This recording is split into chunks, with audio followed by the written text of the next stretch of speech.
कलीम साहब नाल इतनी याराना और दोस्ती होगी है। ये सोहेल भाई तकरीबन 10 ਤੋਂ 11 साल हो गए।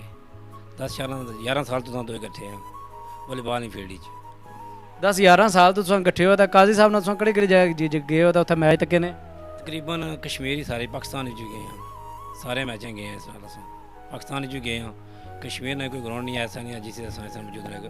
वैसे मजबूरी है तो फिर शायद ना जा सका, वैसे इस नाल जाने मैच हर मैच जाने। तो 12 साल हो गए तुम इतना लंबा अरसा काजी कलीम साहब नाल कढ़िया। एज ए इंसान एज ए दोस्त तुम काजी साहब की कैसा पाया? बहुत अच्छा जी पाया मैं वॉलीबॉल फील्ड तो अलावा भी बहुत अच्छा इंसान है, स्टार प्लेयर है हमारे कश्मीर ना। असा लोगों का हक बनना है, अगर किसी भी फील्ड कोई स्टार आदमी है उसे सपोर्ट करनी चाहिए।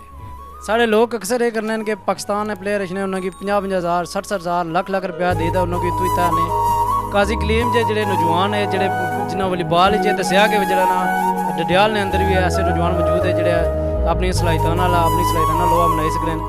तो क्या समझते हो कि साढ़े डडियाल ने लोगों की चाहिए है कि ये जो लोगों ने सपोर्ट करें या पाकिस्तान के जो लोग ने उन्होंने सपोर्ट करें? सोहेल साहब असें अपने प्लेयर नहीं करनी चाहिए, साढ़े अपने इलाके में साढ़ी अपनी इज्जत है। इस तो बाद अगर कोई मेहमान अचना तो उसने वेलकम करना साढ़ा हक बनना।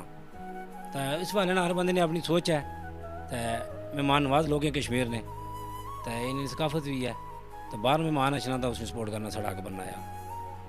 तुस इन्होंने मैच खेलने वास्ते मुख्तलिफ जगह पर गए हो, मुख्तलिफ लोगों भी मिले हो। काजी कलीम ने हवाले लोगों के अंदर क्या तासर है? काजी साहब